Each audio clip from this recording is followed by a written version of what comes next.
Mas eu gosto de ver quando eu vejo todo mundo, quer dizer. Colocar. Galeria. É.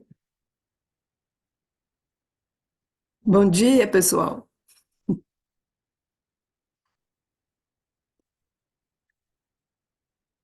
Então, depois de uma longa ausência, estamos de volta aqui juntos, né?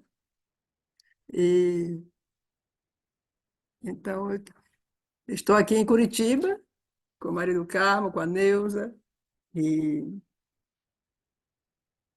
então estamos no mesmo fuso horário. Bom, vamos começar hoje com um pequeno trecho de um poema de Chorobindo, que é muito longo, que se chama Ilion. E Ilion é um outro nome para Troia.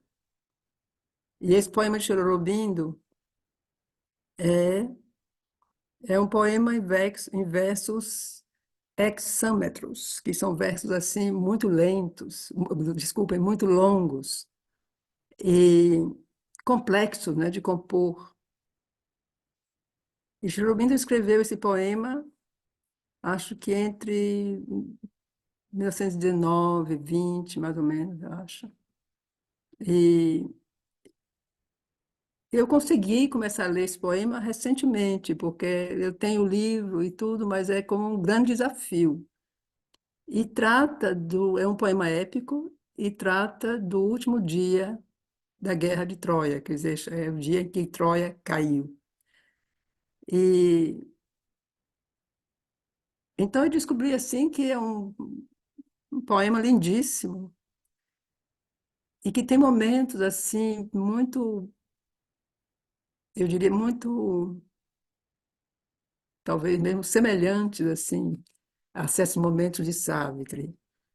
E ele começa, então o que nós vamos ler hoje, esse é um trecho bem pequeno, que é o início desse poema, e, e nós vamos ver realmente porque é o momento da aurora, é o momento do nascer, né, do sol, né, do nascer da manhã. E, e é muito bonito também porque ele começa de uma maneira tão luminosa, né? Quer dizer, é a aurora. E a gente vê como Chernobyl, para ele, a aurora está presente, assim, né? Como tá a abertura de Savitri, a abertura da vida divina. Quer dizer, essa presença da aurora, né? A presença do dia que começa, não é? Do dia novo. Então, vamos ler, né? Vamos ler o início desse poema.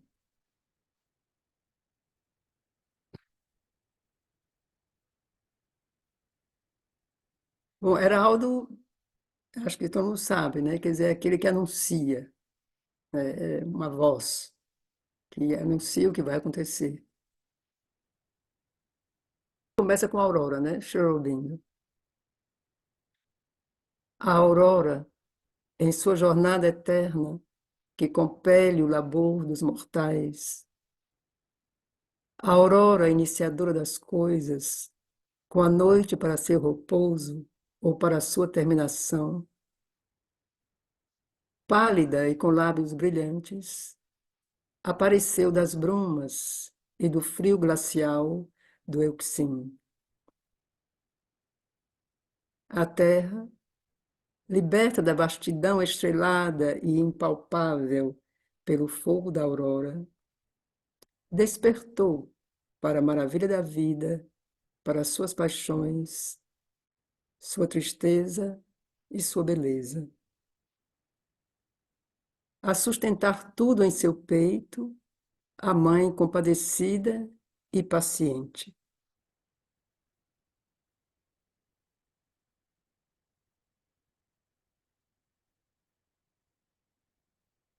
Saindo da visão sem forma da noite, que tem seu olhar voltado para coisas escondidas. Entregue ao olhar do azul, ela estendeu-se em seu traje verdejante, trazendo luz em sua fronte. Majestosa e muda sob o raio da aurora, Com seus picos frequentados por deuses, Ida se alçava em brilho de diamante. Ida, a primeira das montanhas, com as extensões silenciosas mais além, o olhar fixo na aurora em sua gigante companhia, como desde o início das eras, elas a fixavam com seu olhar, sustentando o tempo em seus cumes.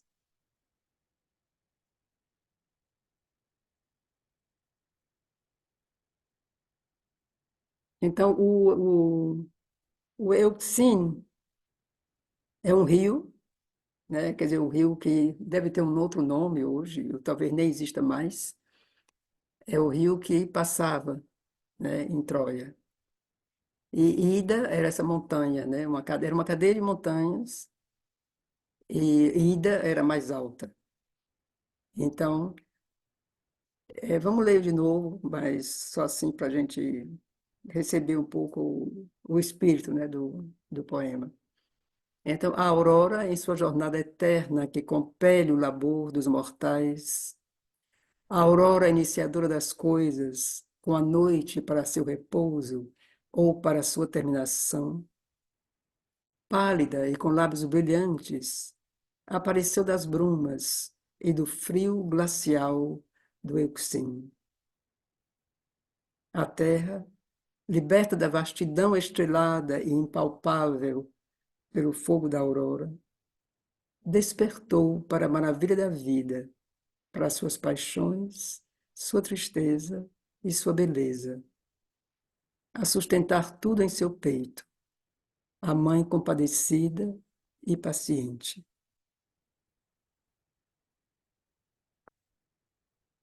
Saindo da visão sem forma da noite, que tem seu olhar voltado para coisas escondidas, entregue ao olhar do azul, ela estendeu-se em seu traje verdejante, trazendo luz em sua fronte.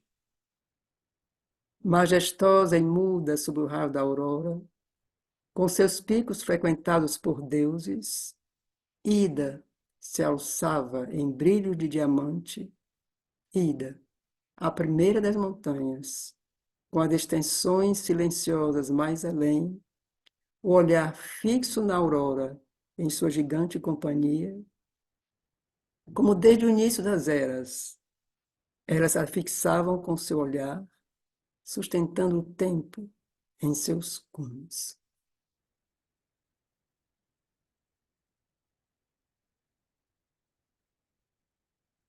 A gente vê realmente assim, eu sinto muito essa relação com Savitri, né? Essa coisa da aurora e da natureza, da beleza da natureza, essa descrição, né? Como a terra, né? Que entregue ao olhar do azul, ela estendeu-se em seu traje verdejante. E tem momentos assim que fazem realmente evocar um pouco, né? O momento de Savitri. Então, assim, só para vocês assim sentirem um pouco claro que é dificilíssimo traduzir e, e me baseei também numa versão francesa de uma pessoa de Auroville que trabalhou nesse poema há muitos anos. E então, assim, para vocês, se alguém quiser ousar assim esse desafio, né, que é ler esse poema, é de uma extrema beleza, assim, muito, muito bonito.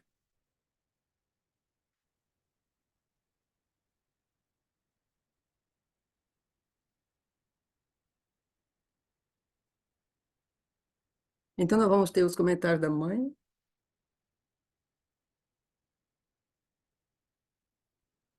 Então, tem a pergunta, né? Doce mãe, a religião é uma necessidade na vida do homem comum? Então ela diz: na vida da sociedade é uma necessidade, pois serve como um corretivo para o egoísmo coletivo, que sem esse controle poderia alcançar proporções excessivas. O nível da consciência coletiva é sempre inferior ao nível individual. É muito perceptível, por exemplo, que quando pessoas se juntam em um grupo ou se reúnem em grande número, o nível de consciência cai bastante. A consciência das multidões é muito mais baixa do que a consciência individual. E a consciência coletiva da sociedade é certamente inferior à consciência dos indivíduos que a constituem. Então, isso é um fenômeno que eu acho que a gente vê com bastante frequência, né? Esse fenômeno coletivo, dessa fenômeno de massa, como nos grandes eventos assim, onde tem multidões, né? Como espetáculos abertos, ou futebol, ou cantores, essa coisa, que tem uma coisa assim que basta pouco para incendiar, né? Assim, para acontecer alguma coisa. Então, imagino que pessoas que normalmente, como indivíduos, não fariam certo, não teriam certas atitudes, mas é como que o coletivo, de certo modo, cria uma anonimidade. E essa anonimidade dá essa espécie, né, de liberdade, podemos chamar assim, né? Essa liberdade onde os instintos ou as vontades inconscientes, né, os desejos podem sair à superfície.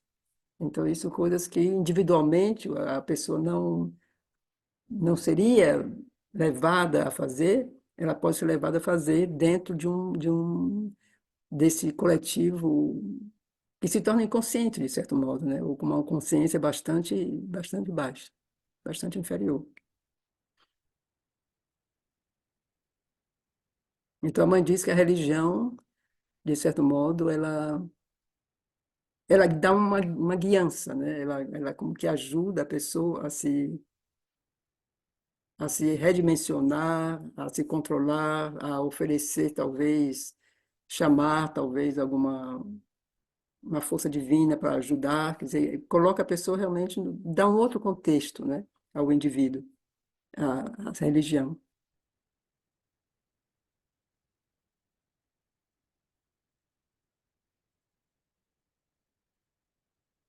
Então, nesse caso, né, aí há uma necessidade. Na vida comum, um indivíduo, quer ele saiba, quer não, sempre tem uma religião, mas o objeto de sua religião é algumas vezes de um tipo muito inferior. O Deus que ele adora pode ser do sucesso, ou o Deus do dinheiro, ou o Deus do poder, ou simplesmente um Deus família. O Deus das crianças, o Deus da família, o Deus dos antepassados. Há sempre uma religião. A qualidade da religião é muito diferente segundo o indivíduo. Mas é difícil para o ser humano viver e continuar vivendo, sobreviver na vida sem possuir algo como um rudimento de um ideal que sirva como centro de sua existência. A maior parte do tempo, ele não sabe disso. E se lhe perguntarem qual é seu ideal, ele será incapaz de formulá-lo. Mas ele tem vagamente algo que lhe parece a coisa mais preciosa na vida. E, de certo modo, isso lhe serve de religião, porque em torno disso, a pessoa dá o melhor de si, de certo modo. Ou dá toda a sua energia, dedica seu tempo, seu pensamento. Então, o que ela diz aqui, esse Deus pode ser o sucesso, o dinheiro, o poder, uma família. Então, toda a sua concentração, seu pensamento, sua vontade está em torno daquilo. Está em torno daquilo que para ele é o mais importante. Que isso se chame sucesso, que isso seja dinheiro, que isso seja poder, que isso seja família, que seja o que for. Mas é alguma coisa a qual ele se dedica, ele se concentra, ele tem sempre alguma coisa.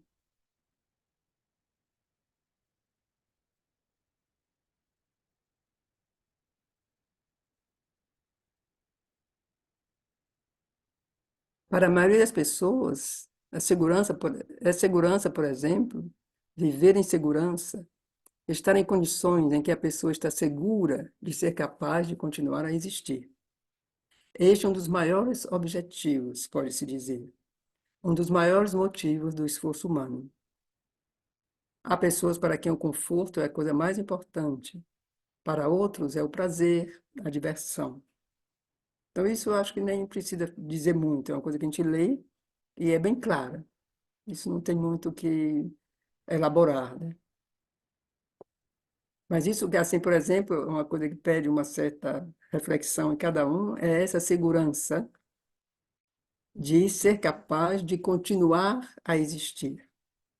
Quer dizer, todo mundo, né, inclusive os animais e tudo que vive, tem um instinto, né, de querer continuar a existir, né? Você vê, por exemplo, pensando numa árvore, digamos que a gente corta uma árvore, né, mas deixa a raiz. A primeira coisa que ela faz, ela continua a brotar. Não, tem vem um brotinho ali, um outro por aqui. Então, assim, ela quer continuar a existir, quer dizer, ela não morreu, ela quer continuar a existir. Então, esse espírito da vida é um instinto, né? É um instinto que nós temos, porque no fato, inclusive, nos animais, né, corresponde assim à reprodução, quer dizer, essa necessidade de ter os filhos, né? Os animais, o ser humano, que tudo isso faz parte dessa necessidade de continuar a existir. Quer dizer, esse corpo, essa pessoa aqui, não existe, não está mais, mas você tem o filho, você vai ter a descendência, né? Da família, de tudo. Então, isso também é essa segurança, né? De poder que isso aconteça. Tudo isto é muito inferior, e não se deveria chamar isso um ideal, mas é verdadeiramente uma forma de religião, algo que parece ser digno de que a vida lhe seja consagrada. Existem muitas influências que buscam se impor aos seres humanos, usando isso como base. O sentimento de insegurança, incerteza, é um tipo de instrumento, um meio usado por grupos políticos ou religiosos para influenciar indivíduos. Eles jogam, eles brincam, né, com essas ideias. Então, isso também é muito. Acho que é bom assim, a gente pensar um pouco sobre isso, né? Refletir um pouco sobre isso. Que é um instrumento que é usado e cada vez mais, né, que a gente imagina hoje como isso é usado, com os meios que existem hoje em dia,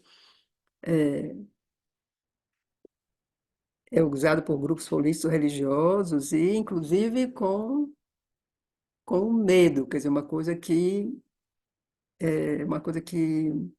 se usa muito hoje, se manipula muito, né, a coisa do medo, a insegurança, né, que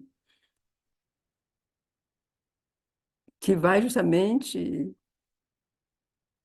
de encontro a essa necessidade de segurança que a gente tem. Então, assim, basta um pouco de medo para que essa segurança desapareça.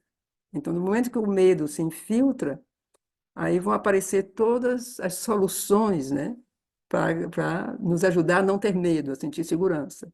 Então, assim, a sociedade é cheia disso, porque a gente vive, de fato, no medo, né? Quer dizer, o medo é uma coisa que hoje tem proporções enormes no mundo inteiro, em qualquer sociedade. Você tem medo do outro, você tem medo disso, você tem medo da doença, você tem medo de morrer, você tem medo de tudo. E aí, justamente, isso, assim, isso se torna um instrumento usado por políticos, por religiosos, e eu diria hoje, digamos, pela economia. Quer dizer, tudo isso está em torno de uma só coisa, né? Que é essa insegurança, é esse medo que, consciente ou inconscientemente, nós, né, está vivendo dentro de nós. Isso aqui está se movendo, né, dentro de nós.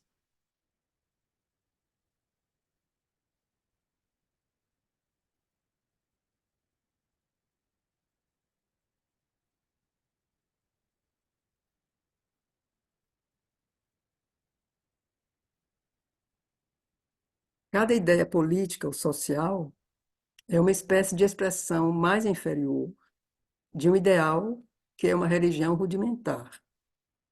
Logo que surge a faculdade de pensar, há necessariamente uma aspiração para algo mais alto do que a existência cotidiana mais brutal, de minuto em minuto. E é isso que dá a energia e a possibilidade de viver. Claro, pode-se dizer que é a mesma coisa para indivíduos e para coletividades, que seu valor é exatamente proporcional ao valor de seu ideal, de sua religião, isto é, daquilo de que eles fazem o cume de sua existência. Então, cada ideia política ou social é uma espécie de expressão mais inferior de um ideal, que é uma religião rudimentar. Então, digamos, as ideias políticas sociais, por exemplo, pode ser, digamos, as ajudas, que é uma coisa também política e social.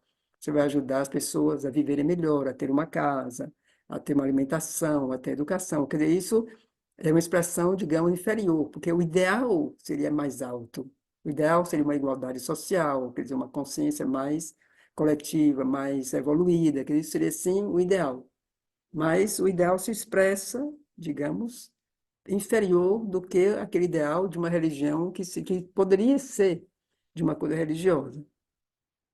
Mas logo que surge a faculdade de pensar, ela diz, há uma aspiração para algo mais alto do que a existência cotidiana mais brutal. Então, essa existência cotidiana mais brutal é, é aquela, digamos, que é vivida dentro de uma grande inconsciência. Porque, é claro, nós todos vivemos na inconsciência, né? Que ainda não está ainda na consciência superior. Mas é como que também graus, né? De consciência, graus de inconsciência também. Então, eu acho que, se a gente fala disso, uma aspiração para algo mais alto do que a existência cotidiana, eu acho que a maioria das pessoas tem isso, né? Eu acho que mesmo as pessoas que, digamos, têm mais condições materiais, ou as que têm menos, há sempre um ideal de querer algo melhor, de querer algo um pouquinho mais, talvez mais, menos brutal, porque aqui ela fala, essa existência cotidiana brutal, que é uma coisa que você vive de minuto a minuto. E essa aspiração a uma coisa maior, um pouco mais alta, que dá energia e a possibilidade de viver. Então, pode-se dizer que é a mesma coisa para indivíduos e para coletividades, que seu valor é exatamente proporcional ao valor de seu ideal, de sua religião, isto é, daquilo de que eles fazem o cume de sua existência. Quer dizer, a sociedade também pode-se dizer que a coletividade pode ter um ideal. Quer dizer, se a gente pensa um país, uma municipalidade, um estado, quer dizer, eles têm também uma coisa, digamos, um ideal. Quer dizer, se eles têm um mínimo de sensibilidade, digamos, um presidente, um governador, um prefeito, eles também têm, se eles são pessoas sensíveis, um mínimo, eles querem uma coisa melhor, eles querem que os cidadãos daquele lugar, do país, da cidade, o que seja, tenham uma vida menos brutal, justamente, né? Então, isso pode-se dizer da coletividade. Então, isso corresponde também a, ao indivíduo. Quer dizer, o indivíduo quer uma coisa melhor para si, para sua família. Se ele é idealista, ele quer também para o mundo, para a sua família, o que seja, para a sua coletividade. Mas a coisa pode ser também coletiva, né? E é proporcional, o valor é proporcional ao ideal. Quer dizer, tem sociedades que são ao contrário, são repressivas, sociedades que são ditatoriais, quer dizer, não é a mesma proporção, né? Quer dizer, o ideal não é da mesma qualidade.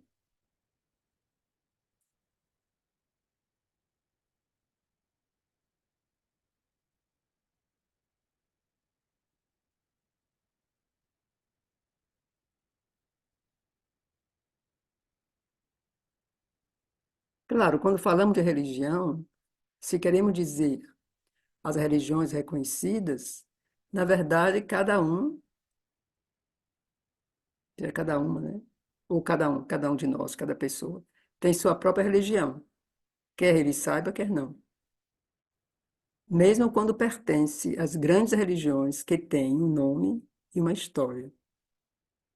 É certo que mesmo se alguém decora os dogmas e aprova os rituais prescritos, todo mundo entende e age de sua própria maneira. E somente o nome da religião é o mesmo.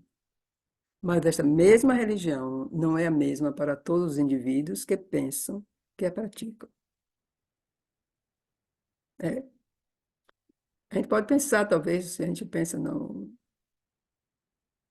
se pensa na religião mesmo, né? Na religião cristã, vamos pensar no catolicismo. Quem é realmente católico cristão, ele tenta seguir os preceitos, ele tenta fazer caridade, ele vai à missa todos os domingos, ele tenta ajudar as pessoas, né? Mas cada um vai, ele pode também ir à missa, pode também ter lido as coisas, mas ele vai agir diferente, ele vai ter uma outra, não é a mesma, né? Quer dizer, cada um tem a sua perspectiva, cada um tem a sua maneira de viver a sua religião. Então, não é uma coisa que pode ser tão, como é que pode dizer isso, né? Pragmaticamente fixa para todo mundo, né? Isso é impossível, né, no caso do ser humano. Então, podemos dizer que sem certa expressão dessa aspiração pelo desconhecido e pelo mais alto, a existência humana seria muito difícil.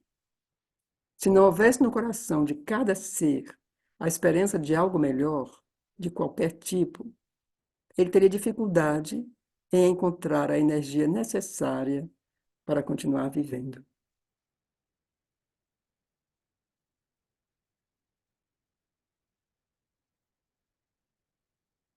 A gente tem, assim, pode ter um exemplo que me vem assim muito, muito simples, né? Muito bem básico mesmo da sociedade, né? Como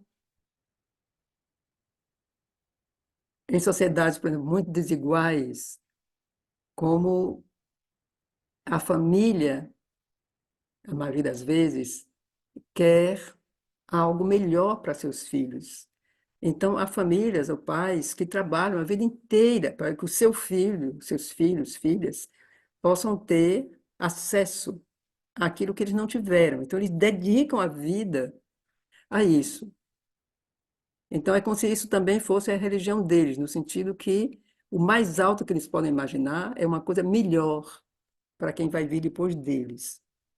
E é interessante também, porque é uma forma como a mãe falou no início, de sair do seu egoísmo. Quer dizer, eu não estou pensando em mim, eu penso na minha filha, que tem que ir para a escola, cursar a universidade, isso custa caro. Então, tem pessoas que se dedicam a vida inteira a isso. Então, aparentemente, é uma coisa muito pequena, né? Muito, muito elementar, muito rudimentar mesmo, mas no contexto da situação, então é uma aspiração, quer dizer, para um futuro, para uma coisa que sai de si mesmo, né? Não sou eu pensando em mim, mas estou pensando aquilo no que vem, pensando na família, quer dizer, isso já é uma maneira de sair de si, de sair do seu ego, né? De ir para uma coisa mais. Sem isso, talvez a pessoa não tivesse energia para viver, se não tivesse a que se dedicar. Eu acho que é isso, no fundo, que a mãe diz, a energia necessária para continuar vivendo. Então, se você vai um pouco mais longe, a gente pode dizer que é uma aspiração pelo desconhecido, por uma coisa mais alta. Aí já é um pouquinho mais além, né? Quer dizer, uma espécie de perplexidade, né? O que é isso? A gente pode pensar uma criança que começa a perguntar de onde eu venho, como é que eu nasci. Ela sente esse desconhecido, tem um mistério. Eu quero saber. Como é que isso cresce? Como é que isso nasce? Quer dizer, isso está na criança. Então, se está na criança, está em cada um de nós. Essa pergunta, né? De querer ser outra coisa, de querer buscar outra coisa, de querer respostas para esse desconhecido. Então, tem muitas gradações, né, dessa aspiração, tem muitas gradações, digamos, dessa religiosidade, desse futuro, né? Tem muitas gradações. E que indica justamente a evolução de cada um, de como nós, né, os níveis evolutivos são muito diferentes, né, entre as pessoas, entre tudo.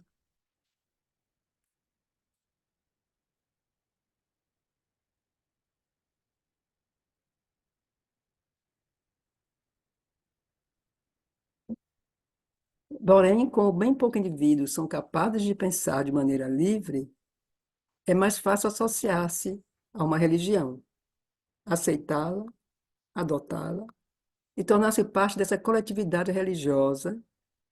Então é mais fácil isso do que formular seu culto próprio para si mesmo.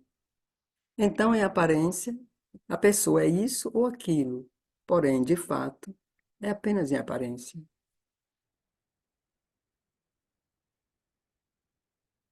É, no fundo, se a gente olha bem, né, a gente vive nas aparências, né? A gente não sabe, né? A gente define as pessoas ou pensa, inclusive sobre a gente mesmo, né? A gente pode se perceber de certa maneira que é a partir de uma análise que é apenas aparência, da aparência do que eu sou, quer dizer, assim, não chega até a alma, né? Não chega até a profundidade de cada um, quer dizer, então quando a gente fala, por exemplo, o exemplo que eu dei da família que se dedica aos filhos, né? Para que os filhos possam ir ter acesso a outras coisas, isso também é aparência. Então, o que é que leva a isso? Qual é a relação entre essas almas, né? Isso são coisas que a gente não sabe ainda como identificar, não sabe ainda como medir. Então, a gente só vê a aparência mesmo, né? Só vai ver, só vai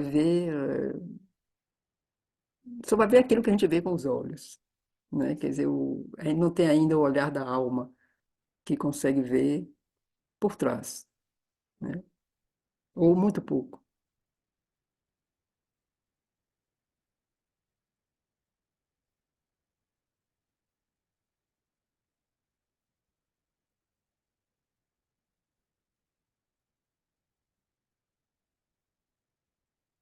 Essa pergunta aqui também é muito interessante, né? Mãe, como a faculdade da intuição pode ser desenvolvida? Então ela te responde. Há diferentes tipos de intuição e trazemos essas capacidades dentro de nós. Então, elas estão sempre ativas até certo ponto, mas não as notamos, porque não damos atenção ao que acontece em nosso interior. Isso segue um pouco o que nós falamos há pouco, né, sobre as aparências, né? A gente não dá atenção ao que acontece dentro de nós. A gente dá atenção às aparências, né? Quer dizer, o nosso ser superficial, nosso ser de superfície. Então ela continua: por trás das emoções, bem profundo no ser, em uma consciência alojada em algum lugar perto do nível do plexo solar, há uma espécie de presciência, uma espécie de capacidade para a previsão, mas não em forma de ideias, antes em forma de sentimentos, quase uma percepção de sensações. Por exemplo, quando alguém decide fazer certa coisa, algumas vezes há um tipo de mal-estar ou recusa interior. Se a pessoa escutar essa indicação profunda, se dará conta de que era justificada. E isso é uma coisa que eu acho que um grande número de pessoas já passou por essa experiência, desse mal-estar, que você quer fazer uma coisa, você toma uma decisão, mas não consegue estar inteira naquilo. Aí dá um mal-estar, uma coisa desagradável, você não está bem. E aí, quando a gente insiste, ainda é pior, né? Você insiste aí faz, e às vezes os resultados são meio, são resultados que a gente não esperava, e então aí é pior, tem uma espécie de, oh, por que é que eu fiz, né? Não devia ter feito, devia ter ouvido, devia ter seguido minha intuição, mas não segui. Então, eu acho que nós todos conhecemos esses momentos, passamos por esses momentos na vida, né? Como é difícil confiar, né, nessa indicação profunda.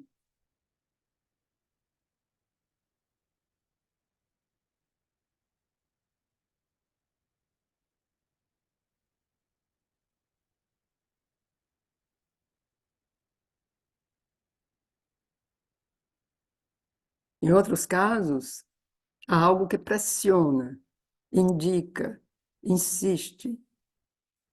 Eu não falo de impulsos, você entende? De todos os movimentos que vêm do vital e de mais baixo ainda, né? Que ela está falando de indicações que estão por trás dos sentimentos, que vêm da parte afetiva do ser.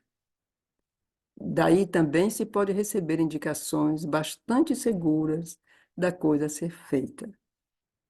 Estas são formas de intuição ou de um instinto superior que podem ser cultivados pela observação e também pelo estudo dos resultados. Naturalmente, isso deve ser feito com muita sinceridade, de maneira objetiva, sem parcialidade.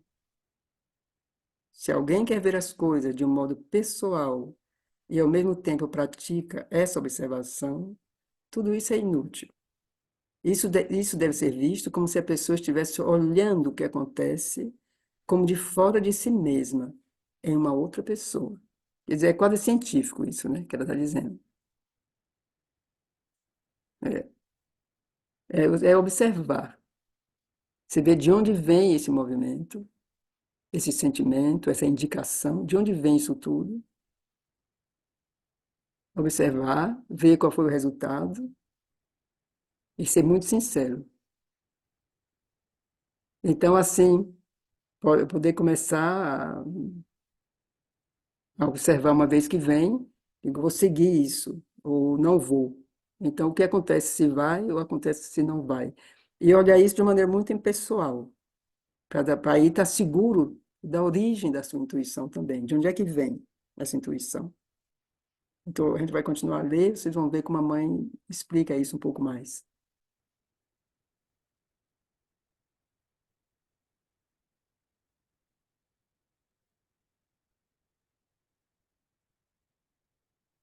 Então, essa é uma forma de intuição e talvez a primeira, que em geral se manifesta, essa que ela falou, né, que acontece no plexo solar, e que são indicações, assim, muito, inclusive eu diria indicações muito sutis.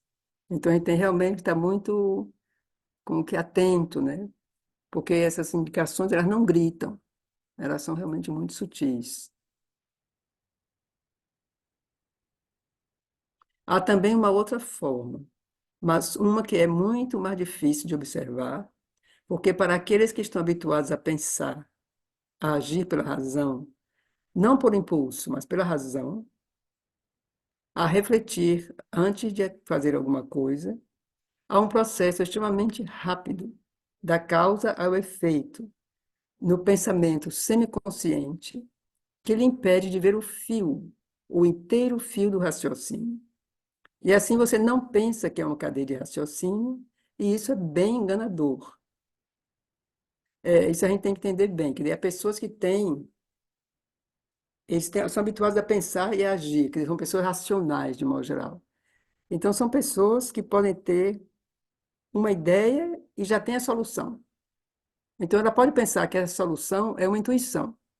Então, o que a mãe está querendo dizer aqui é que não é. Quer dizer, isso foi uma sucessão tão rápida da ideia original até a coisa que executa, que você pode pensar que é uma intuição, mas não é.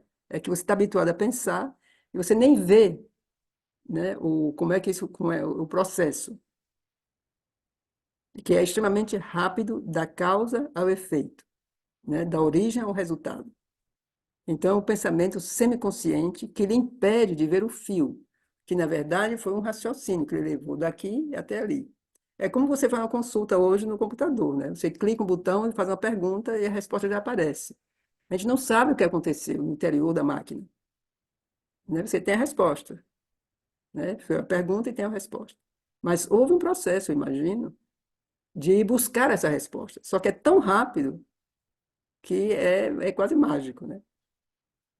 E eu imagino que é isso que ele quer dizer aqui, como que na mente humana é um processo no raciocínio, no cérebro, há esse mecanismo. Você tem uma coisa, já tem uma resposta, aí você pensa, oh, eu tinha uma intuição. E na verdade não é. Foi ainda um processo, digamos, mental, da razão, um processo lógico. É bem enganador, ela diz. Você tem a impressão que é uma intuição, mas não é uma intuição. É um raciocínio subconsciente extremamente rápido, que pega um problema e vai diretamente para as conclusões. Isso não deve ser erroneamente tomado como intuição.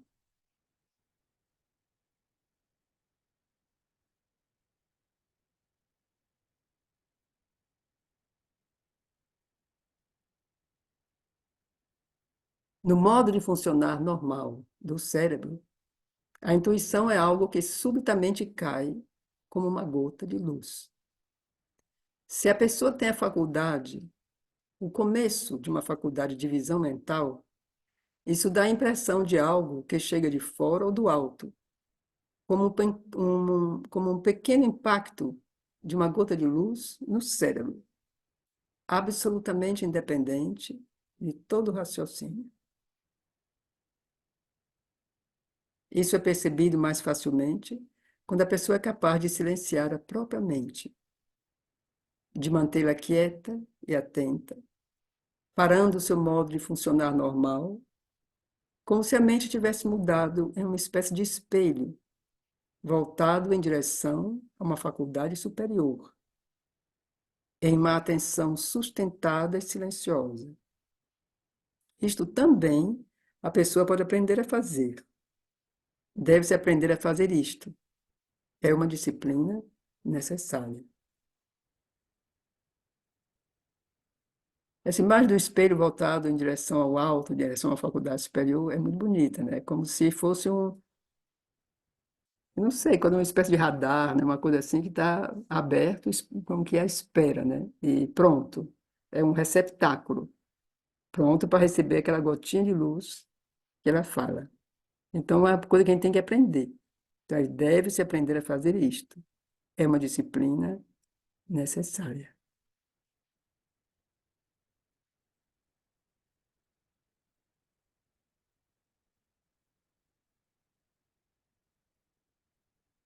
Quando você tem uma questão para resolver, qualquer que seja, em geral você concentra a sua atenção aqui. Então ela faz um gesto, né, indicando entre as sobrancelhas. No centro, justo acima dos olhos, que é o centro da vontade consciente. Porém, se você faz isso, você não pode entrar em contato com a intuição. Você pode entrar em contato com a fonte da vontade, do esforço, mesmo de um certo tipo de conhecimento.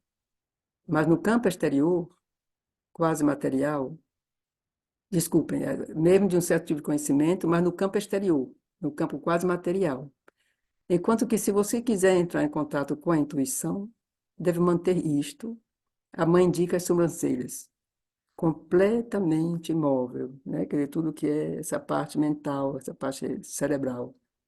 O pensamento ativo deve ser interrompido o mais possível. E toda a faculdade mental deve formar, no topo da cabeça e um pouco mais acima, se possível, uma espécie de espelho, muito quieto, parado, voltado para o alto em silêncio, uma atenção muito concentrada. Se você conseguir, você pode, talvez não de imediato,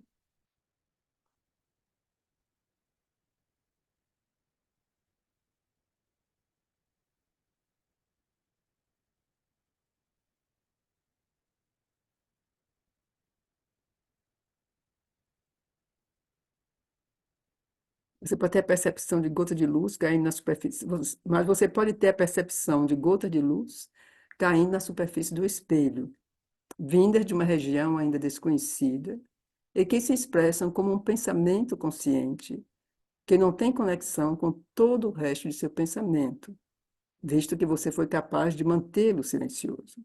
Então, este é o real começo da intuição intelectual. É uma disciplina para ser seguida. Por muito tempo, a pessoa pode tentar e não conseguir, mas, mas logo que conseguir fazer o espelho, quieto e atento, ela sempre obterá um resultado. Não necessariamente em uma forma precisa de pensamento, mas sempre com a sensação de uma luz vinda do alto.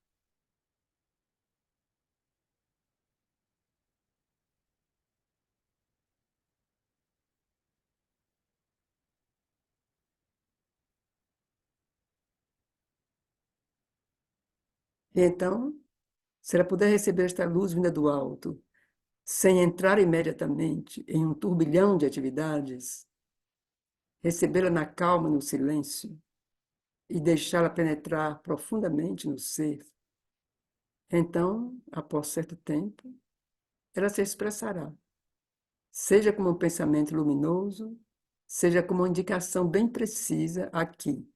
A mãe indica o coração, nesse outro centro. Eu acho que a gente tem que prestar atenção no que ela diz aqui, né? Essa voz vinda do alto, sem entrar imediatamente em um turbilhão de atividades. Receber na calma, deixar que entre profundamente, e aí depois a gente vai ver o resultado. Porque o que acontece muitas vezes é que a pessoa pode ter essa gota de luz. Então, assim, tem coisas que as pessoas então vão começar a escrever livros, fazer palestras, conferências, sair por aí pelo mundo, né, dizendo dessa gota de luz. E aí já era, né? Quer dizer, o que ela fala aqui realmente é a experiência interior. É um processo individual. Então, aí se expressará com um pensamento luminoso, com uma indicação bem precisa. Mas isso é só um pequeno primeiro passo. Quer dizer, então, assim, para muita gente, acontece isso, aí já vira outra coisa, faz uma montanha disso, né? E normalmente não é, quer dizer, isso é uma coisa que é o começo de alguma coisa, quer dizer, ser visto assim com muita humildade, de certo modo, né? Porque é o início, não é uma realização maior. Isso é uma coisa assim, uma experiência muito, muito calma, né? Uma coisa que pede, sabe como ela diz aí, deixa penetrar, deixa a coisa crescer em si. Então, um dia ela vai se expressar como pensamento luminoso, quer dizer, é porque desenvolveu, cresceu, uma sementinha começa a dar frutos e vai nos conduzir a outro nível de consciência, né? Quer dizer, mas esse é um primeiro passo. Então, naturalmente, essas duas faculdades devem ser desenvolvidas. Logo que houver um resultado, deve-se observar o resultado, como eu disse, e ver a conexão com o que está acontecendo, as consequências. Ver, observar com muita atenção o que veio, o que pode ter causado uma distorção, o que podemos ter acrescentado, isso é uma coisa também muito importante, por meio de um raciocínio mais ou menos consciente, ou pela intervenção de uma vontade inferior, também mais ou menos consciente, e é por um estudo muito profundo.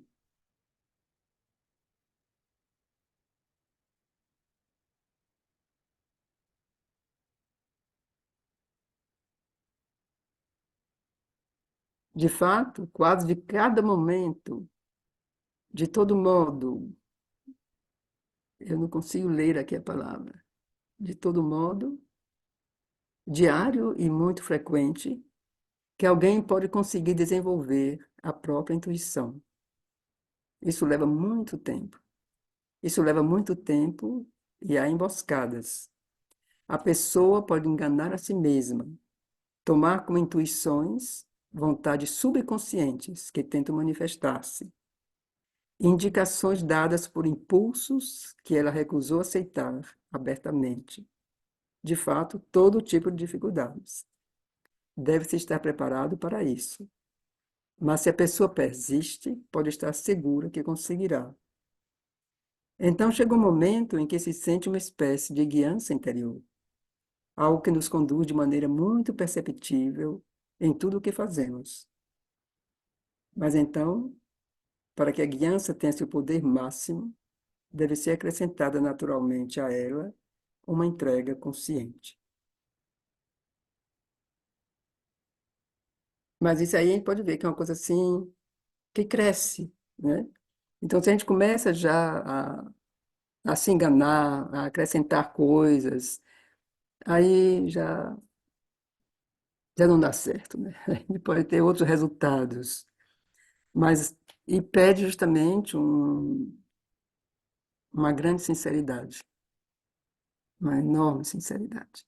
Do momento que há um ego, há uma ambição pequena, uma vaidade, aí o processo já estropiou, não, já virou outra coisa. Mas se persiste, se acontece, então chega um momento em que você. E aí já é uma etapa mais, já é um passo, é uma espécie de guiança interior. Você começa a ter confiança naquilo que está acontecendo. Então, isso nos conduz de maneira muito perceptível em tudo o que fazemos. Mas para que justamente aí vem ainda uma terceira coisa, para que essa guiança tenha seu poder máximo, então se acrescenta naturalmente uma entrega consciente. Então, se a gente deixa isso, essa sinceridade, deixa isso acontecer, então é como se tudo isso, esse processo todo, vem de uma maneira muito consciente, muito progressiva e muito verdadeira.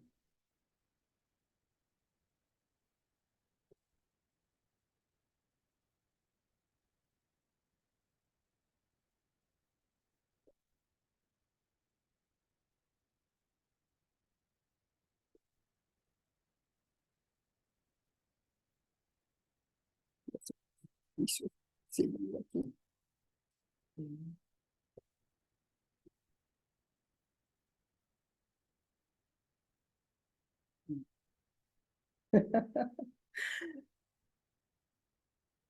Estava tentando arrumar aqui o livro.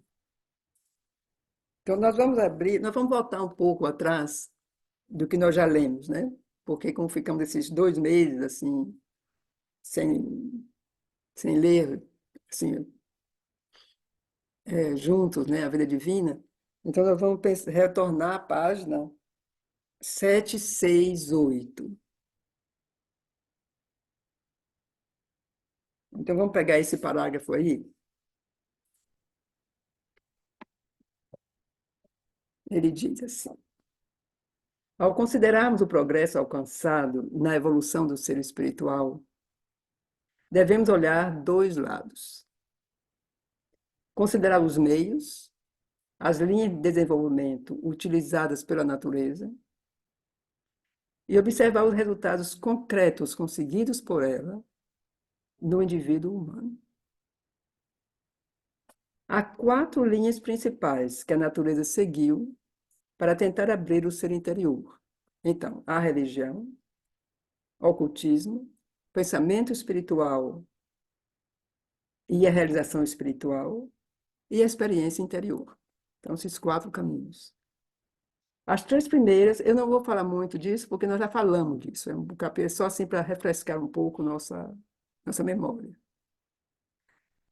Esses 4 poderes agiram de modo simultâneo, mais ou menos conectados, algumas vezes em colaboração instável, outras vezes em disputa um com o outro, ou separados e independentes.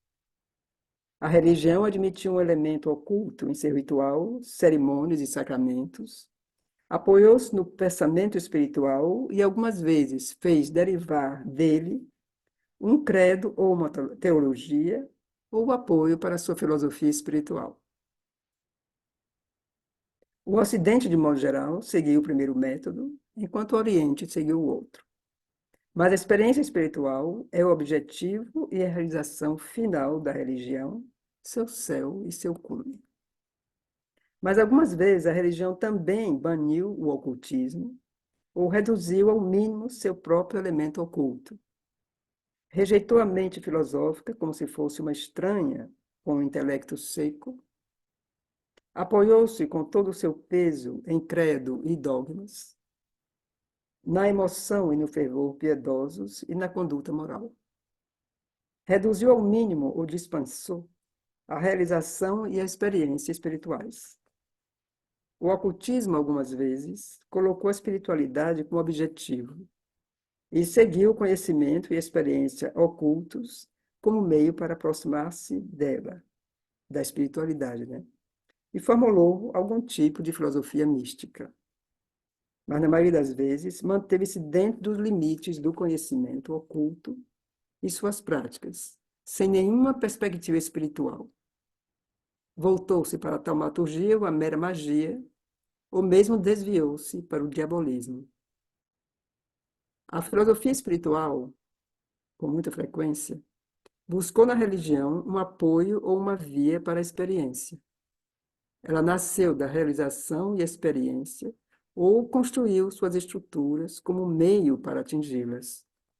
Mas muitas vezes também rejeitou toda ajuda, ou todos os entraves da religião, e prosseguiu por sua própria força. Seja satisfeita com o conhecimento mental, seja confiante que descobriria sua própria via de experiência e uma disciplina eficaz. Então, a espiritual serviu dos três meios como ponto de partida, mas também dispensou todos eles, contando apenas com sua própria força.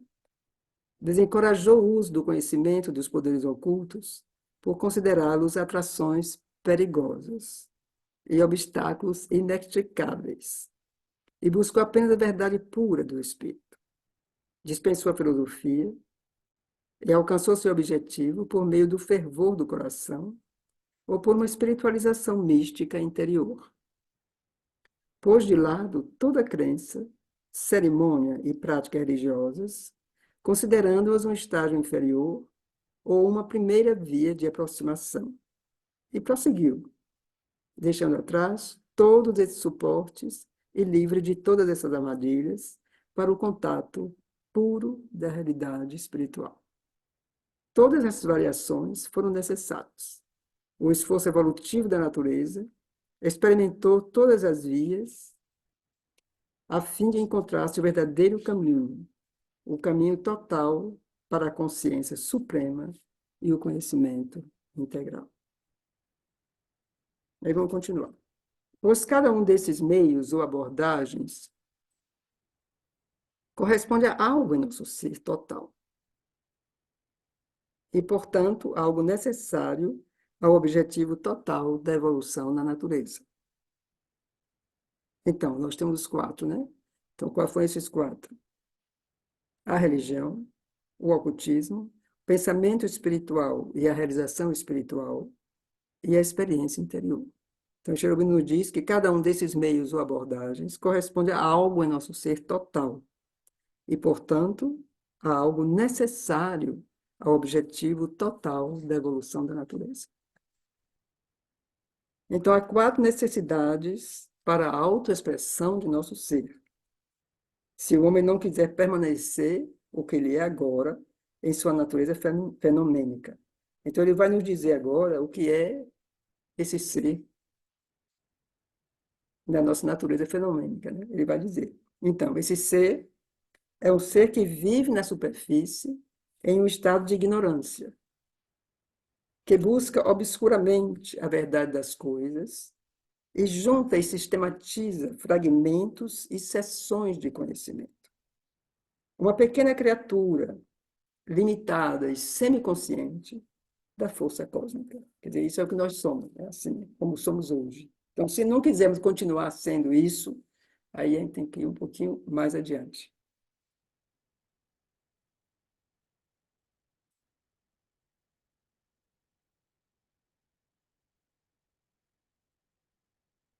Ele deve conhecer-se e descobrir e utilizar todas as suas potencialidades. Então, vamos lembrar de novo, né, que ele falou aqui no começo desse parágrafo, que todos esses meios ou abordagens correspondem a algo em nosso ser, né? Em nosso ser total. Então, é algo necessário ao objetivo total da evolução da natureza. Então, ele diz aqui, ele deve conhecer-se e descobrir e utilizar todas as suas potencialidades. Mas, para conhecer-se inteiramente e conhecer o mundo inteiramente, ele deve buscar aquilo que se encontra por trás de sua própria natureza e aquilo que é exterior a ela, que é exterior à sua natureza. Deve mergulhar profundamente em sua própria superfície mental e na superfície física da natureza. Isso é um dos meios, né? É uma das potencialidades, é fazer isso. Então, isso só pode ser feito se ele conhecer seu ser interior mental, vital e físico e psíquico, seus poderes e movimentos, e as leis e processos universais da mente e da vida ocultas que se encontram por trás da fachada material do universo. Esse é o campo do ocultismo, se tomarmos a palavra em seu sentido mais vasto. Então é isso, quer dizer, isso você quer saber o que traz disso, quer saber o que está por trás das coisas. Então você tem que mergulhar nisso, saber por que que a minha mente funciona dessa maneira, quais são os poderes que essa mente pode ter, quais são os potenciais. Quer dizer, já vem uma coisa que quer saber, quer descobrir os mistérios. Então, tem pessoas que são muito atraídas por isso, mas esse conhecimento, segundo Sri Aurobindo, faz parte da nossa potencialidade para ser um ser total. Ter esse conhecimento do que está por trás das coisas.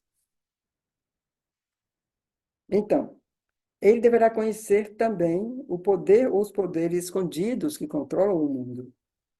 Se há um self cósmico, ou espírito, ou um criador, o homem deve ser capaz de entrar em relação com ele, ou com isto, e permanecer em qualquer contato ou comunhão que seja possível. Entrar em algum tipo de sintonia com os seres mestres do universo, ou com o ser universal e sua vontade universal, ou com o supremo ser e sua suprema vontade. Ser capaz, em sua vida e conduta, de seguir a lei que lhe foi dada por esse ser e o objetivo que lhe for assinalado ou revelado. Deve elevar-se aos cumes mais altos em sua vida presente ou em sua existência futura, como esse ser exige.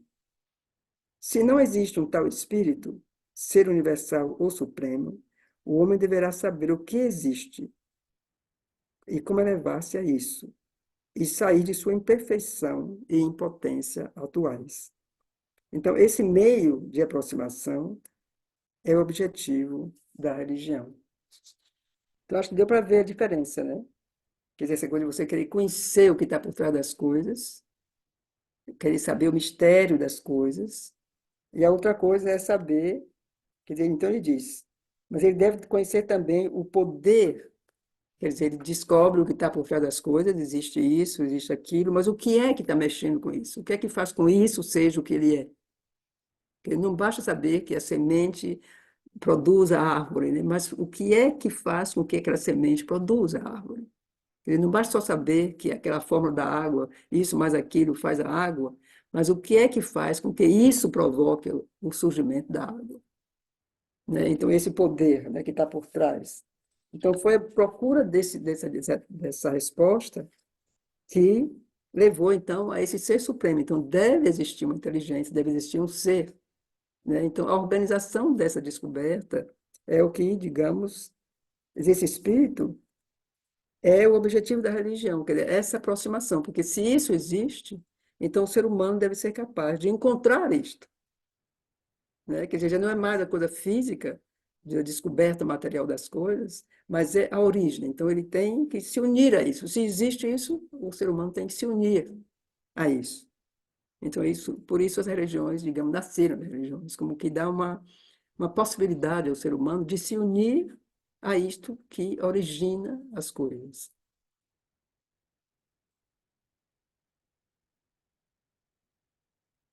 Então, o objetivo da religião, seu propósito, é ligar o humano ao divino e, por meio disso, sublimar o pensamento, a vida e a carne, a fim de que estes possam admitir a autoridade da alma e do espírito.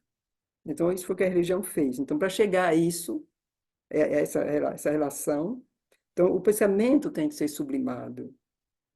A vida, a carne, quer dizer, os desejos, a vida vital, quer dizer, tudo isso tem que ser como que sublimado.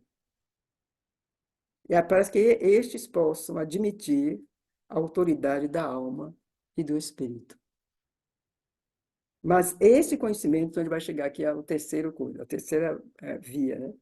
Mas esse conhecimento deve ser algo mais do que um credo ou uma revelação mística. A mente pensante deve poder aceitá-lo, correlacioná-lo ao princípio das coisas e a verdade do universo, assim como é observada essa verdade, né? Esse é o trabalho da filosofia. E no campo da verdade do espírito, esse trabalho só pode ser feito por uma filosofia espiritual, quer seu método seja intelectual, quer seja intuitivo. Então, dá para a gente seguir o fio, né? Que é a coisa material, então vem a coisa da religião, que quer que seja assim, dessa maneira. Para você conseguir fazer essa ligação, você tem que fazer, agir dessa maneira, e cria, assim, os dogmas, ou os limites da religião. Mas aí, então, mas vem o pensamento quer saber, o pensamento quer saber, né? Ela deve poder aceitar isso. Não é, não é aceitar só o dogma, quer dizer, Deus criou o mundo em uma semana, o que for. Então, isso não basta, quer dizer, isso é um dogma. Então, você acredita nisso e acabou, não se discute. Mas uma mente pensante, ela pode acreditar, mas ela quer saber como é que isso se passa, né? Como é que foi. E aí ela começa a investigar, quer dizer, ela quer saber mais, ela quer saber como as coisas foram feitas.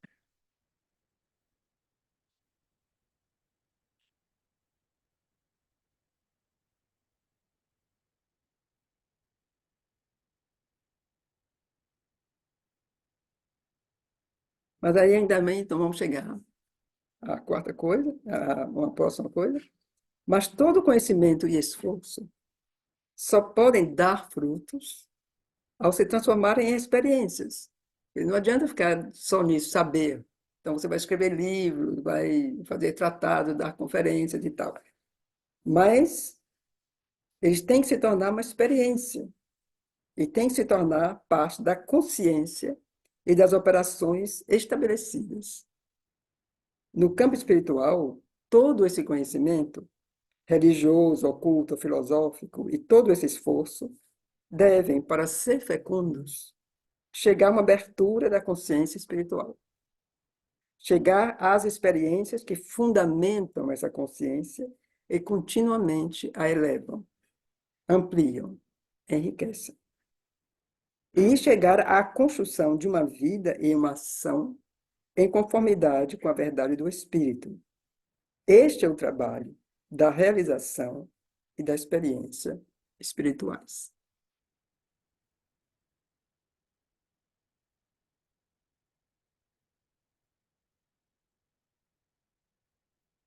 Eu acho que ficou claro, né, essa parte, né? E que Cherubim nos conduz assim a que isso seria assim, então esses quatro pontos, esses quatro são vastos, né? Quer dizer, cada um deles é um mundo. Então o que a gente pode observar é como indivíduos e mesmo grupos e mesmo sociedades, né? Como que estagnaram em cada um. Então você tem assim os ocultistas, então eles só se ocupam daquilo, eles querem. Aí isso vai se tornando uma coisa estranha, quer dizer, assim, aí cai na coisa do quase que da magia, né, para descobrir as coisas e usar essas coisas, né? E você tem também aquele que só faz o religioso, aquele que só fica na forma, né? Quer dizer, que é aquele o dogmático, ele fica dentro daquilo, não tem nenhum espaço para uma reflexão. Ou você tem o teórico, né? Quer dizer, não sei se pode dizer que se chamam teólogos ou o que seja, mas as pessoas que explicam as religiões, estudam religiões, justificam as religiões, mas não vão mais além, quer dizer, não é só teórico. E você tem, mas Schrödinger então nos diz de novo, né? Você tem que ter isso tudo, mas a coisa é a experiência espiritual. Quer dizer, isso tudo tem que unificar-se, né? E chegar justamente à vida, né? À ação. Quer dizer, isso não basta você só saber coisas, né? Mas isso tem que ser real. Você tem que ser capaz de aplicar isso na sua vida a partir da experiência concreta.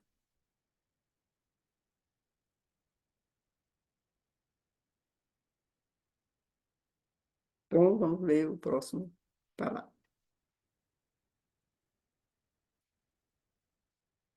Pela própria natureza das coisas, toda a evolução procede, primeiro, por um lento desdobrar-se.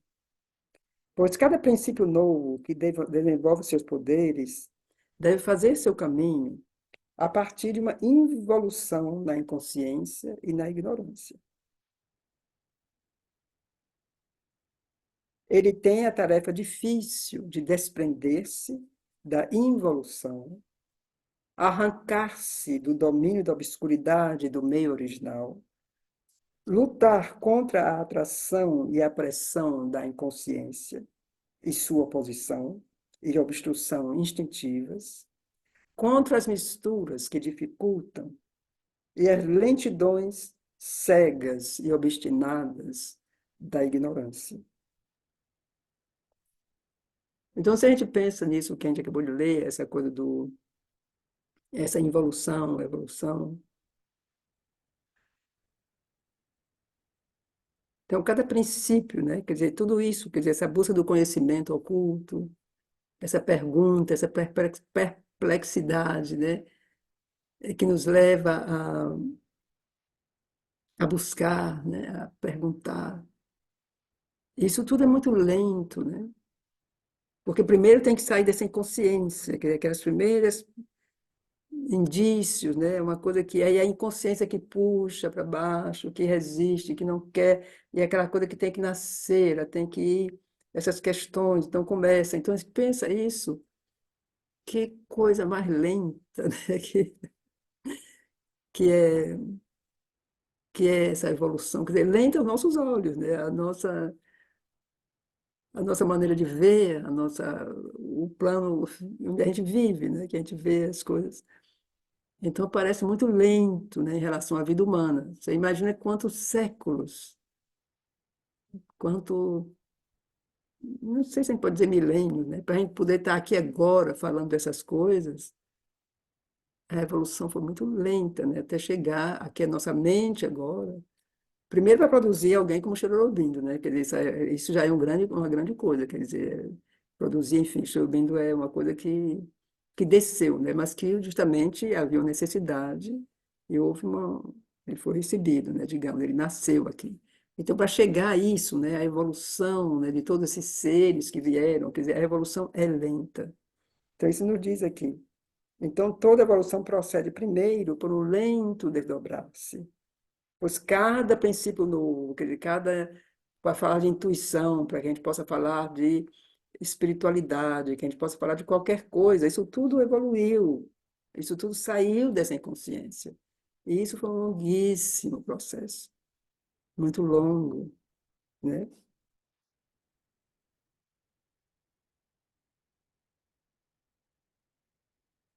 Então, no início, a natureza expressa um ímpeto vago, uma tendência imprecisa, um sinal do esforço da realidade oculta, submersa e subliminar.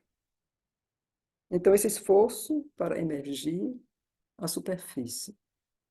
Então, se vocês se lembram, eu me lembro que a última vez que nós nos encontramos aqui, eu insisti um pouco para que a gente lesse os primeiros parágrafos desse capítulo. E se vocês não leram, eu diria assim, leiam, porque além de ser muito poética, eu já disse isso também, eu me lembro muito falando disso, de que só um poeta poderia escrever com a tal beleza, né, esses parágrafos. E, e como ele fala, justamente, a gente vê essa evolução, quando ele fala do planeta Terra, né, assim, essa bolinha pequenininha, perdida no espaço, né, e que disso, se houvesse uma testemunha que pudesse acompanhar tudo que ela iria ver ao longo dos milhões de anos, de eras de evolução, quer dizer, ele fala disso. Então, aqui como que ele está retomando isso. Então, a natureza expressa um ímpeto vago, uma tendência imprecisa. Quer dizer, essa tendência imprecisa, quem sabe o que ele quer dizer com isso, né? Quer dizer, tendência imprecisa, quer dizer, podia ser para isso ou para aquilo, né? Quer dizer, essa era ainda imprecisa, onde é que ela ia realmente, né? Um sinal do esforço da realidade oculta, submersa e subliminar, para emergir à superfície. Então havia essa realidade que estava dormente, né? Oculta, submersa, subliminar, e que queria emergir. Então, depois disso, aparecem pequenas indicações semi-reprimidas. Quer dizer, havia já uma coisa que não queria, mas a coisa estava indo daquilo que é para ser.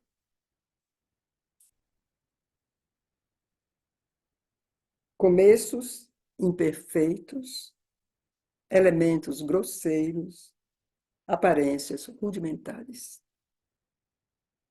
Pequenos quanta, insignificantes, né? Pequenas coisas, né? Assim, insignificantes, dificilmente reconhecíveis.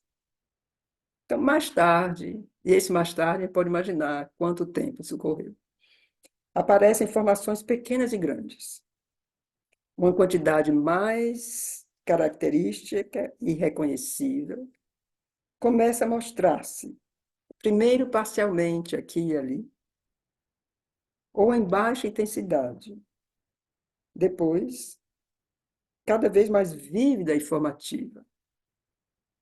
Então, finalmente, acontece o emergir decisivo, uma virada de consciência, o começo da possibilidade de sua mudança radical. Mas há ainda muito a ser feito em todas as direções. O esforço evolutivo encontra-se diante de um crescimento longo e difícil em direção à perfeição.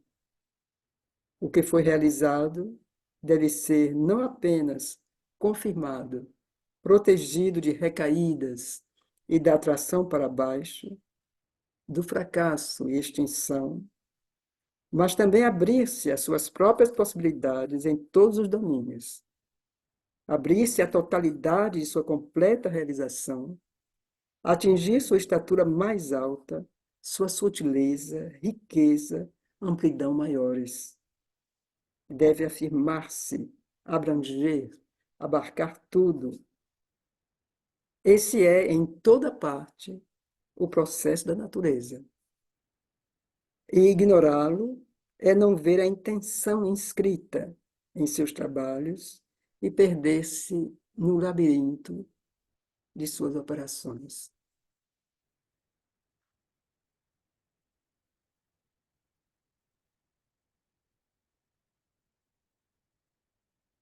Se a gente pensa que isso é a história, né?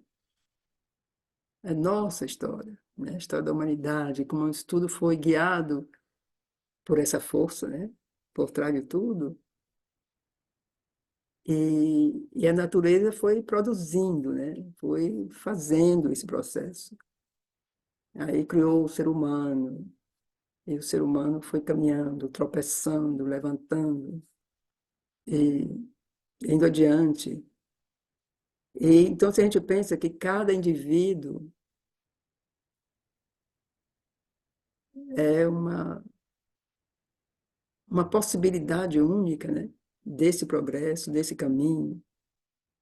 Se a gente pensa nas vozes solitárias, quer dizer, uma pessoa que no meio disso tudo, uma voz que, né, que diz alguma coisa que é quase contrária àquilo que está acontecendo de modo geral, e essas pessoas foram perseguidas, essas pessoas foram injuriadas, essas pessoas foram. E aí, de novo, recomeça, aí se reencontra de novo. E essa espiral evolutiva que vai crescendo, né? Mas, assim,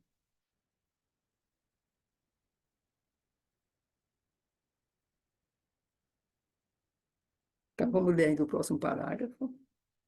Então, é esse processo que foi seguido pela evolução da religião na mente e na consciência humanas.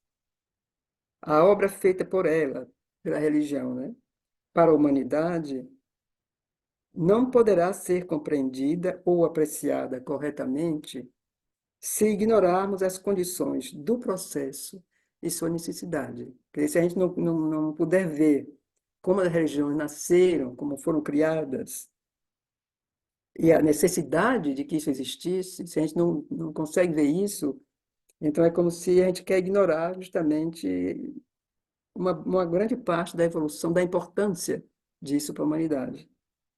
Então, é evidente que as primeiras formas da religião devam ser grosseiras e imperfeitas, porque a humanidade era grosseira, era imperfeita, era muito limitada ainda, né? Então, seu desenvolvimento dificultado por misturas, erros, concessões feitas às partes mentais e vitais do ser humano, que muitas vezes têm um caráter bem pouco espiritual. Elementos ignorantes e prejudiciais, mesmo desastrosos, podem se infiltrar e conduzir ao erro e ao mal. O dogmatismo da mente humana, sua estreiteza arrogante, egoísmo intolerante e agressivo, seu apego às suas verdades limitadas e, mais ainda, a seus erros, ou a violência, fanatismo, pretensões militantes e tirânicas do vital, sua ação traiçoeira sobre a mente para obter apoio e satisfazer seus próprios desejos e propensões, podem muito facilmente invadir o campo religioso e destituir a religião de seu objetivo e caráter espirituais mais elevados. Sob o nome da religião, muita ignorância pode se esconder. Muitos erros e construções falsas e extensivas podem ser permitidos. E mesmo muitos crimes e ofensas contra o espírito podem ser cometidos. Mas essa história atormentada é aquela de todo o esforço humano. E se devesse testemunhar contra a verdade e a necessidade da religião, poderia testemunhar também contra a verdade e necessidade de todos os outros esforços do homem, contra toda ação humana, contra seu ideal, seu pensamento, sua arte, sua ciência. Então, assim como a gente, né, mencionou antes, essa história atormentada, que a história humana é uma história atormentada. Então, é a mesma história, que a história da religião é a mesma história atormentada de todo o esforço humano. E essa não pode, a gente não pode pensar que isso testemunha contra a verdade e a necessidade da religião. Quer dizer, não é esse esforço, não é esse tormento que, que deve nos conduzir a condenar a religião e a necessidade dela. Quer dizer, ela foi necessidade, ela foi uma verdade. Porque se chegamos a isso, devemos condenar todos os outros esforços do ser humano. Toda ação humana, que toda ação humana também, quando tem esse processo do ideal, do pensamento, arte e ciência, cada elemento desse, se a gente vai analisar o processo progressivo, o progresso, tem os mesmos problemas do ego, da injustiça, da violência, da agressividade, quer dizer, todos esses processos, quer dizer, para chegar a, ao que somos, assim, quer dizer, esses progressos, digamos, que a gente considera da civilização humana, cada aspecto o progresso, quer dizer, a história é atada a coisas assim terríveis, a guerras, a violências, a egos enormes, né? Discrepâncias, quer dizer, é tudo.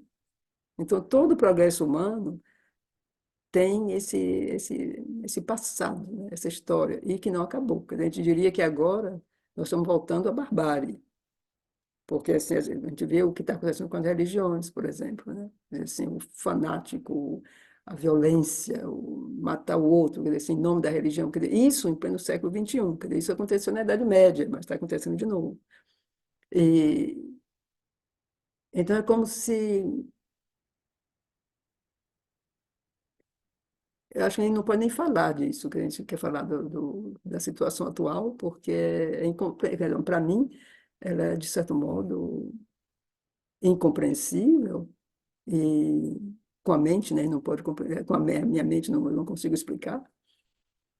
Ou só se a gente tenta ver de uma maneira mais vasta, né? Então aí é um pouco mais difícil, porque a mente também é limitada.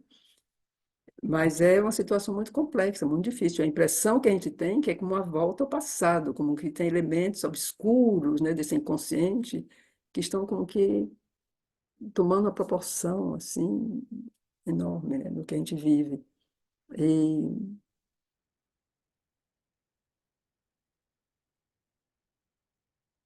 enfim, o que Schrödinger nos diz é que justamente isso faz parte, né, parece, né, de nosso progresso, de nosso caminho. E, e finalmente o que importa é, é a confiança, né? Quer dizer, é a única coisa que pode nos sustentar, né? É a confiança, é a fé, é saber, né, que há outra coisa, né? Que finalmente isso tudo é aparência também, que tem uma outra coisa, um outro poder que trabalha, né? E que a gente não sabe.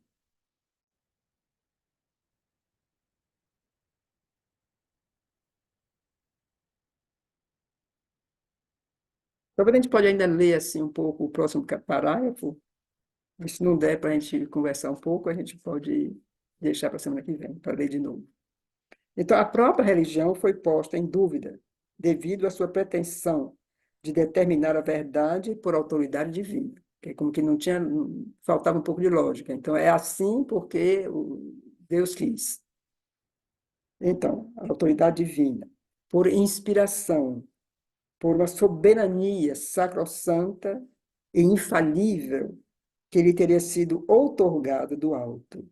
Então, a igreja não se discute, né? Porque teve uma inspiração divina, teve uma autoridade divina, ela é uma sabedoria que é santa mesmo, né?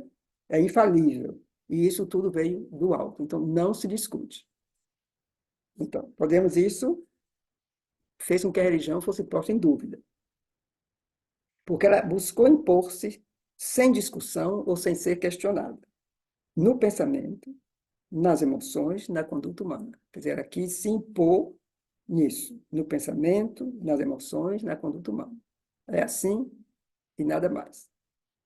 Essa é uma pretensão excessiva e prematura, embora, em certo sentido, imponha-se a ideia religiosa pelo caráter imperioso e absoluto das inspirações e iluminações, que são sua garantia e justificação, e a necessidade da fé, que, em meio à ignorância, dúvidas, fraquezas, incerteza da mente, é como uma luz e um poder da alma. Então, aí, de novo, aquele Cherubino, né? Que esse é fantástico, que ele vai dizer assim, né? Então, é tudo que o que a religião fez. A religião fez isso. Então, ele pedia, ele exigia, né, de cada um isso. Quer dizer, essa, assim, é uma submissão, você tem que aceitar. É assim, não se discute, né?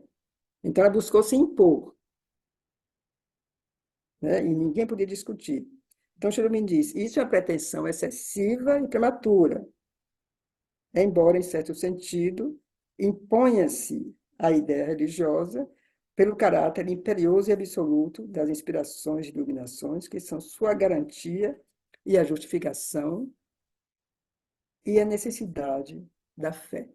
Então, Cherubino traz esse elemento da fé, né? Que a fé é um elemento assim fundamental na espiritualidade, né? Como se tudo isso que aconteceu com as religiões, no final elas pediam isso, que eles têm que ter fé. Então, o que é a fé? Então, a fé, que em meio à ignorância, dúvidas, fraquezas, incertezas da mente, quer dizer, a fé é como uma luz e um poder da alma. A fé é indispensável ao ser humano, pois sem ela, ele não poderia prosseguir sua viagem através do desconhecido. Mas ela não deve ser imposta. Deve vir com uma percepção livre ou direção imperativa do espírito interior. Então você não pode dizer a ninguém. Você tem que ter fé em Deus, você tem a fé nisso, tem a fé na vida, tem a fé, não sei. Não adianta, a fé não é não vem do mental, quer dizer, a fé vem de um outro plano do ser, né? Quer dizer, você tem a fé ou não tem, né? Quer dizer, de fato, a fé é como uma graça, né? Então vamos dizer mais coisas aqui. Exigir, quer dizer, o que a religião fez, né? Exigir uma aceitação inquestionável só poderia justificar-se por um esforço espiritual se o homem já houvesse alcançado o termo de sua progressão e alcançado a consciência verdade mais alta, uma consciência total e integral, livre de toda mistura da ignorância mental e vital. Então, exigir isso só poderia se justificar se o homem já houvesse alcançado, por um esforço espiritual, o termo de sua progressão, dessa verdade mais alta. Então, você pode pedir isso se o ser já está, porque aí não precisa mais nem pedir, ele já acontece, né? Mas esse é o nosso objetivo final, mas não foi alcançado ainda.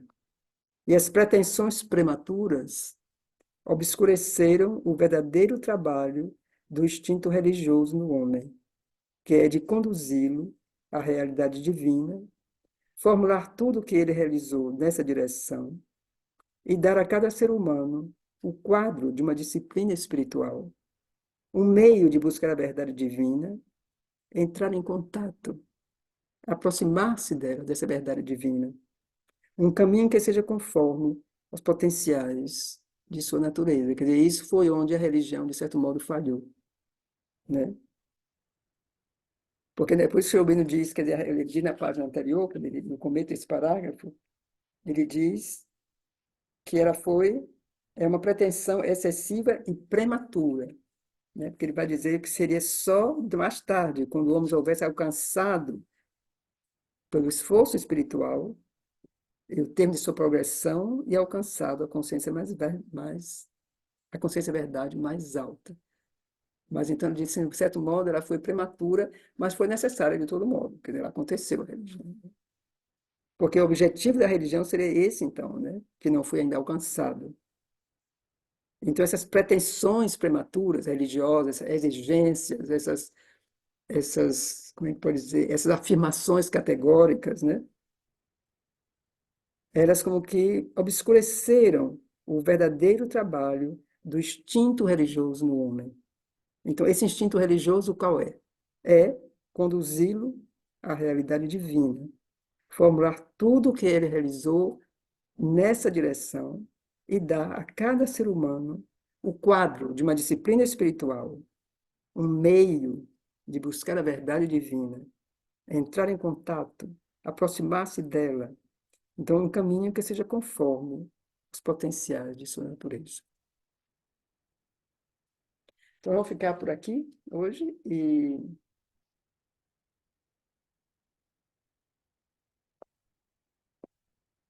deixar um espaço um pouco se houver algumas perguntas, se alguém quiser perguntar alguma coisa.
Ninguém tem pergunta? Bom dia. Levantei a mão. Esperei um tempo, ninguém levantou. Falei eu. Bom dia. Quem é? Quem é que está aí? Luciano. Oi, Luciano. Eu estou vendo só o seu bigode, não vi mais o seu rosto. Ah, é, é assim como o nariz, o bigode chega primeiro. Pois é. Isso. Não, eu queria fazer a colocação, que ele colocou os quatro itens, né? Religião, ocultismo, pensamento filosófico e realização espiritual, correto? Se eu considerar pensamento filosófico como também ciência, assim, uma certa aproximação, eu vejo, e às vezes eu uso meu tempo para assistir isso, mesmo contrariado, principalmente o movimento neopentecostal estadunidense e uma parte também o sionismo israelense, é, tenta justificar com, com semi-evidências científicas questões religiosas de livros que eles o seguem. Vou dar um exemplo, né? Que assim, tem programas às vezes que assim colocam, fizemos escavações e encontramos resquícios de uma é, civilização que justifica que então a Arca de Noé ou a Arca de não sei o que esteve nesse local e assim por diante, né? Então é uma maneira, eu não quero dizer essa palavra mais dura, mas é uma maneira de torcer um, um conhecimento para enfiar dentro de uma caixa que já está pronta, né? Não sei se eu consegui me expressar. Câmbio. Hum? Eu tenho uma pergunta ou é uma Não, reflexão? a pergunta é assim, ó, o quanto esse pensamento filosófico né, nesses grupos religiosos está se misturando, né, e tornando algo que você não tem mais algo palpável, né? Porque antes se dizia a astrologia é uma semiciência, a astronomia é uma ciência, a astrologia não é. Mas agora esses grupos estão transformando isso também numa semiciência, né? O quanto também o pensamento filosófico não pode ser corrompido por esse tipo de leitura religiosa, né? Câmbio.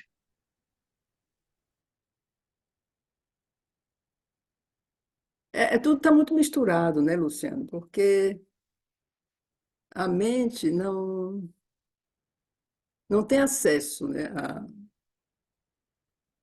à unidade, a mente não tem acesso à verdade, a mente não tem acesso a esses planos, né? Enquanto a gente viver no plano da mente, e a gente está sujeito a essas misturas, a isso tudo, porque falta claridade, a mente não pode, né? Mas, ao mesmo tempo, eu acho que tem o momento que a gente vive, é um momento assim, muito crucial, né? Você tem a descida da supramente, que é uma realidade, e você tem forças que não querem que isso se manifeste, né? Então, é muito normal, de certo modo normal, em um certo plano, que essas forças estejam assim desencadeadas, né? Porque a supramente é um fato. Quer dizer, a supramente está agindo, e essa ação da supramente é realmente assim trazer a luz, né? Trazer a verdade. Quer dizer, como a supramente ela não pode realmente se manifestar onde não há a verdade, onde a verdade está obscurecida, então a primeira coisa é limpar isso tudo para que a verdade apareça, para que tudo seja, né, claro. Mas isso na nossa mente se traduz como, não só na mente, mas nas ações humanas, é um caos. Quer dizer, é incompreensível, é caótico, é cruel, é tudo que a gente quer, né? Tudo que se pode imaginar, né, que pode acontecer. Então, é uma mistura onde é necessário um grande discernimento, assim, um discernimento interior, assim, muito puro, né? Essa gota de luz que a mãe fala, para que a gente possa navegar, né, em meio a isso tudo. E, e essa fé, para mim, essa fé, assim, essa confiança inabalável de que isso tudo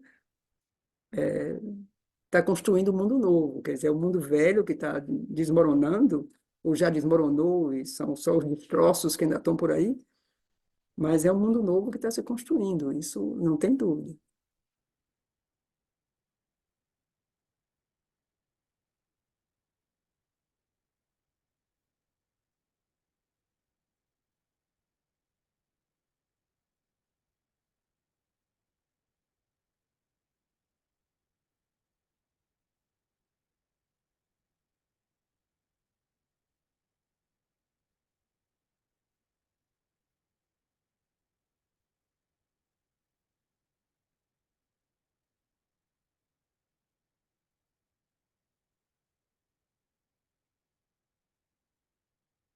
Então, pessoal, eu estou muito feliz de estar aqui, saber que nós estamos falando assim no mesmo horário, e, e que daqui a pouco nós vamos ter os ensaios sobre a Gita, né, que vão sair daqui a pouco. E,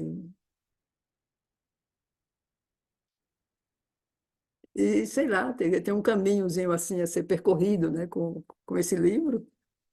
E, e provavelmente nós vamos ter a ocasião aqui nesse encontro de introduzir, assim, de apresentar, de introduzir esse livro. E eu acho que vai ser assim uma grande alegria. E de todo modo, é assim, só para dizer, continuando um pouco assim a partir do que foi dito, né, que a Gita, eu sinto isso assim com uma muita clareza dentro de mim, né, como que é o momento agora de sair esse livro. Quer dizer, assim, a Gita traz muitas respostas, né, e é a batalha, né, a história da batalha e a história do espírito na batalha. E eu acho que corresponde muito ao que a gente vive. E, e é um momento de Cherubindo, né? Quer dizer, eu acho que a Terra realmente, assim, a Terra está vivendo esse momento, é um momento de Cherubindo. E Krishna é Cherubindo, né? Krishna e Cherubindo são uma única entidade. Então, para mim, esse momento é um momento, assim, muito auspicioso, assim, como uma vida divina que saiu em 1918, que é um momento que o Brasil estava vivendo uma grande polaridade. E, e a vida divina como que chegou, né, aqui. E, e essas coisas têm a sua força. A gente não vê, a gente não consegue ver os resultados ocultos assim por trás, mas são muito simbólicas, né? Então eu acho que esse momento é muito simbólico e eu espero que a gente vai ter ocasião realmente de poder falar sobre isso, né? De poder conversar sobre esse livro, sobre essa ação, sobre Krishna, né? Sobre Sri Aurobindo Krishna. Eu acho que vai ser, assim, um momento muito auspicioso. Então tá. Então passem um bom domingo. Eu queria ainda só, em nome de todo mundo aqui, em nome da casa, agradecer a Emmanuel por essa retomada inspirada da leitura desse capítulo magnífico de A Vida Divina, mas também pelos textos que ela nos trouxe hoje, assim, uma escolha inspirada, realmente. A passagem do poema como que evocando e nos trazendo novamente a atmosfera de Savitri, e os textos, né, que nos trazem tanto indicações preciosas no ponto de vista individual, do caminho individual, como também do coletivo. Então, acho que foi realmente um momento muito especial. Então é isso, agradecemos Eu e também agradeço muito. prosseguimos então no próximo sábado a leitura de Rolf e no domingo Savitri. Então é isso.